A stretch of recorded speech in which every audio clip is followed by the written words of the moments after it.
नमस्कार, मैं हूं आपके साथ मयंक। देखिए, इस वक्त एक बड़ी खबर है। सोशल मीडिया पे इस तरह की चर्चाएं हैं, इस तरह के सवाल पूछे जा रहे हैं कि क्या अब रूस और चीन ने ये फैसला कर लिया है कि अब खुलकर ईरान के साथ खड़े होना है। अगर फिर से ईरान पर हमला होता है तो क्या इस बार रूस और चीन पिछली बार के मुकाबले, अभी जो 12 दिनों की जंग हुई थी उसके मुकाबले अब ज़्यादा खुलकर ईरान के साथ खड़े रहेंगे।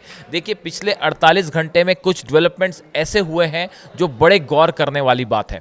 पहली बात तो यह है कि देखिए, इस तरह की खबरें आ रही हैं। मैं पहले चीन की बात कर लेता हूं।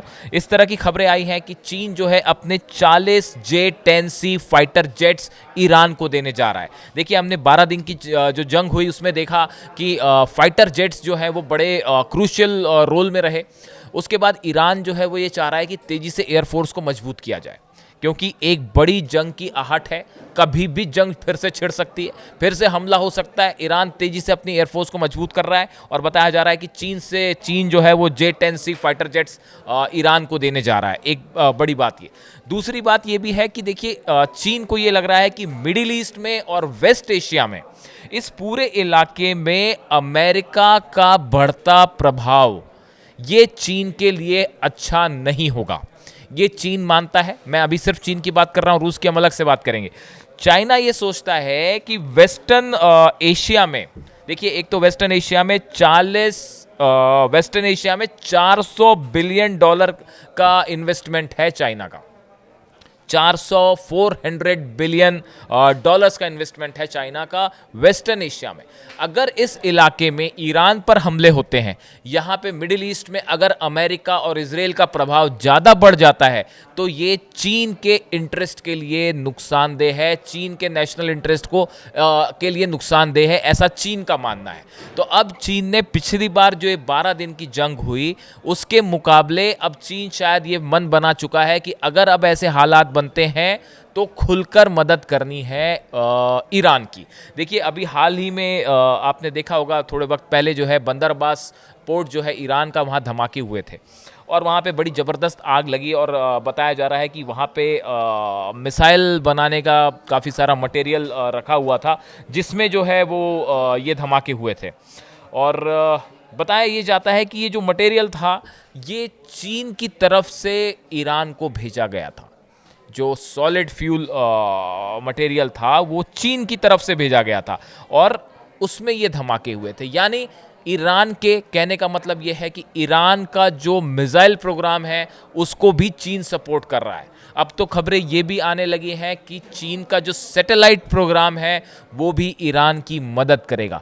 यानी चीन अब खुलकर ईरान के साथ है। अगर हमला हुआ ईरान पर तो आप देखेंगे पहले के मुकाबले चीन बड़े रोल में रहेगा। अब बात रूस की। देखिए, मेरे बहुत सारे दर्शकों ने ये सवाल पूछा है कि अब से 2 दिन पहले जो रूस और इजराइल के बीच में बात हुई, उस बात का क्या वजह थी? आखिर क्यों रूस ने इजराइल से बात की और क्या बात हुई?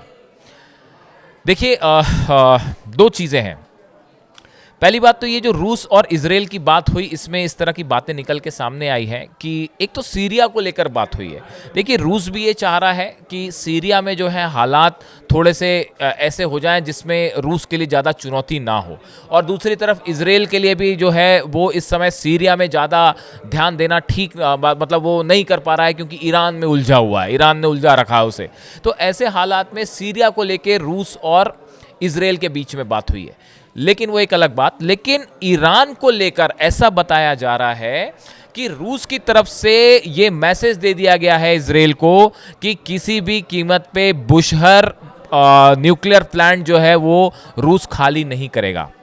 इस तरह की खबरें आई कि बुशर प्लांट को लेकर बड़े सवाल उठ रहे हैं और अमेरिका और इजराइल ये दोनों बुशर प्लांट को लेकर कई सवाल उठा रहे हैं। देखिए, बुशर वो प्लांट है जहां पे ईरान का एकमात्र न्यूक्लियर रिएक्टर है जो इस समय वर्किंग स्टेज में है, जो इलेक्ट्रिसिटी बना रहा है, रूस की मदद से चल रहा है। बताते हैं कि 350 से 400 वहाँ पे साइंटिस्ट रशिया के मौजूद हैं। सब जगह हमले हुए, नतांज पे, फोर्दो में, इस्फहान पे, लेकिन बुशर पे हमले नहीं हुए। लेकिन आप देखिए, पिछले 3-4 दिन में ये इस तरह की खबरें आई कि बुशर के आसपास फायरिंग हो रही है, बुशर में ब्लास्ट हुआ है। तो इजराइल और अमेरिका दोनों बुशर को लेके थोड़े से डरे हुए हैं कि भाई कहीं यहाँ पे तो इनका एनरिच यूरेनियम नहीं रखा हुआ है जो 400 केजी है, क्या यहाँ पे किसी तरह का न्यूक्लियर बॉम्ब बनाने की कोशिश तो नहीं हो रही है? ऐसे कई सवाल हैं जो सोशल मीडिया में छाए हुए हैं। तो बताया जाता है कि रूस ने ये साफ कर दिया है इसराइल को कि अब आप ईरान पे हमला ना करिए। ये बात साफ कर दी गई है कि अब किसी कीमत पे आप ईरान पे हमला नहीं करेंगे। दूसरी बात, बुशर प्लांट पे हमले की सोचिएगा भी मत, ये बात भी रूस की तरफ से साफ कह दी गई है। तीसरी बात, जो कॉपरेशन चल रहा है रूस और ईरान के बीच में न्यूक्लियर प्लांट्स को लेकर, खासकर बुशर में, उसे किसी कीमत पर रशिया नहीं रोकेगा। ये बात भी रूस की तरफ से साफ कर दी गई है। यानी देखिए, पहले बात होती है रूस और इजराइल की, जिसमें रूस की तरफ से ईरान को लेके पहले तो कहा गया था रूस ने कि हम इसमें हस्तक्षेप करेंगे और मीडिएशन करके हम सीज फायर की बातचीत की कोशिश करेंगे। लेकिन साथ ही साथ रूस ने ये बात भी क्लियर कर दी है भाई कि आपका जो एजेंडा है इजराइल का और अमेरिका का, अब रूस उसमें आपके साथ नहीं खड़ा। बात नंबर 1 ये इजराइल को क्लियर हुई। उसके बाद आप देखिए कि ट्रंप और पुतिन के बीच बात हुई जो 1 घंटे बाद चली। उसमें यूक्रेन को लेकर तो जो बात हुई वो हुई, उसमें तो पुतिन ने साफ कह ही दिया कि भाई यूक्रेन को जो है वो नाटो में शामिल किया जा रहा था, ये हमारी मुख्य आपत्ति थी और इसीलिए ये जंग हुई है। इसकी मेन वजह जो है वो यूक्रेन का जो है नाटो में शामिल करने की कोशिश जो चल रही थी वो हमारे लिए थ्रेट था, ये जंग की वजह है। तो यूक्रेन के एजेंडे पे तो पुतिन ने ट्रंप को साफ साफ जवाब दे ही दिए, लेकिन एक बड़ा सवाल था ईरान का, और वो यूक्रेन से बड़ा सवाल था कि ईरान का क्या करना है। ऐसा बताया जाता है, जो सोर्सेस से खबरें आई हैं, कि पुतिन किसी भी रूप में अमेरिका के जो प्लान्स हैं ईरान को लेकर, उसमें उसको पुतिन ने एक्सेप्ट नहीं किया है, मना कर दिया है। आप गौर कीजिए जरा, बयान जो होते हैं जब बाहर आते हैं, आप उसको एनालिसिस करते हैं तो देखिए उसमें से कई चीज़ें निकल के आती हैं। पुतिन के साथ बात करने के बाद ट्रंप की तरफ से बयान आया कि मैं निराश हूं इस बातचीत से। अब आखिर ट्रंप को ये क्यों कहना पड़ा कि मैं निराश हूं? स्वाभाविक तौर से, नेचुरली, जो ट्रंप जिस उम्मीद से बात कर रहे थे पुतिन से, वो पूरी नहीं हो पाई, वो उम्मीद पूरी नहीं हो पाई। तो ऐसा बताया जाता है कि जिस तरह से चीन ने अब ईरान की मदद करने का मन बना लिया है, वैसे ही पहले के मुकाबले रूस भी अब ईरान की ज्यादा मदद को तैयार खड़ा हो गया है। और बात अब सिर्फ ईरान तक ही सीमित नहीं है, बताया यह भी जा रहा है कि एक बड़े यूरोप में ही एक बड़े वॉर की एक पृष्ठभूमि, एक वो बनती जा रही है, ग्राउंड तैयार होता जा रहा है। देखिए, एक बात और होगी, मेरे कई दर्शकों ने यह सवाल उठाया कि ये जो 12 दिन की जंग हुई, इसमें जिस तरह से रूस को ईरान की मदद करनी चाहिए थी वैसी मदद हो नहीं पाई। ऐसा कई हो सकता है आपके भी मन में ये विचार आया हो कि भाई काश पुतिन और मदद करते ईरान की तो ज़्यादा अच्छा होता, ऐसा मन में शायद आपके भी थॉट आया हो। इसके साथ देखिए एक बड़ी बात और ये है कि जब रूस और यूक्रेन की जंग हुई, उस दौरान ईरान ने बहुत मदद की है रूस की। बताया जाता है कि 28,500 28,000 से ज़्यादा शाहिद 149 ड्रोन्स जो है वो ईरान ने रूस को दिए हैं मदद के लिए। बहुत बड़ी संख्या होती है ये, 28,000 से ज़्यादा शाहिद 149 ड्रोन्स, जो कि बेहद घातक हैं, जिन्होंने ईरान में हाहाकार मचा रखा है। तो ईरान ने रूस की जब ज़रूरत पड़ी ज़बरदस्त मदद की। अभी देखिए, सुप्रीम लीडर हैं खामेनी साहब, इनका एक संदेश लेके अब्बास अरागची जो विदेश मंत्री हैं वो रूस गए थे, थोड़े समय पहले की बात है। उन्होंने पुतिन से मुलाकात भी की थी, एक चिट्ठी भी लेके गए थे खामेनी साहब की तरफ से, सुप्रीम लीडर की तरफ से। बताया जाता है उस चिट्ठी में ये लिखा गया था, जो सुप्रीम लीडर ने कहा था पुतिन से, कि सिर्फ बयान देने से अब काम नहीं चलेगा, आपको ग्राउंड पे मदद करनी होगी। और ये माना जा रहा है कि जिसके बाद अब एक बड़ी मदद कर सकता है रूस ईरान की।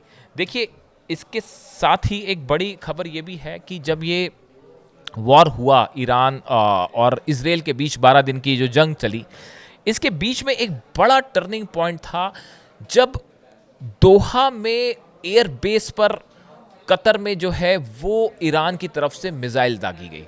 देखिए, ये वो पॉइंट था जहां से कहा जाता है कि एक इस पूरे मामले में एक बड़ा चेंज आ गया। कतर में जब अमेरिकी एयरबेस पर ईरान ने मिसाइल दागी, उसके बाद देखिए ईरान के रक्षा मंत्री का ये बयान आया कि अब हमें रूस का पूरा समर्थन मिल रहा है, पूरा साथ मिल रहा है रूस का।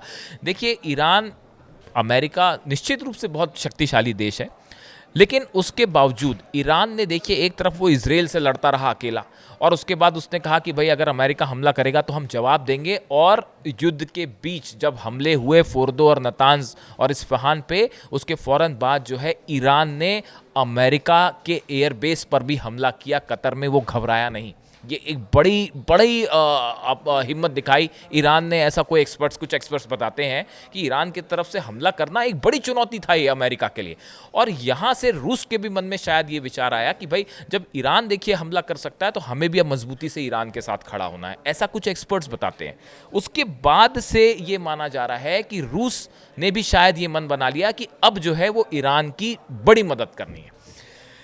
अब देखिए ट्रंप कह रहे हैं कि मैं निराश हूं पुतिन से, इस बातचीत से मैं निराश हूं। उसके बाद देखिए एक तरफ जंग की आहट फिर बढ़ गई है। ईरान अपना परमाणु कार्यक्रम जारी रखेगा और जल्द ही ये माना जा रहा है कि कोई बड़ी घोषणा भी कर सकते हैं सुप्रीम लीडर। इन हालात में क्या अब रूस और चीन मजबूती से ईरान के साथ खड़े हैं? और अगर ऐसा होता है, और या फिर अगर नेटो और रशिया के बीच में किसी तरह के जंग के हालात बनते हैं, तो क्या ईरान रूस की बड़ी मदद करने को तैयार खड़ा हुआ है? ये वो सवाल है जो पूरे मिडिल ईस्ट का सिनेरियो बदल सकते हैं। और अगर ईरान, चीन और रूस एक साथ खड़े हो गए तो ये सबसे बड़ा एक ग्रुप बनेगा इस पूरे एरिया को लेकर।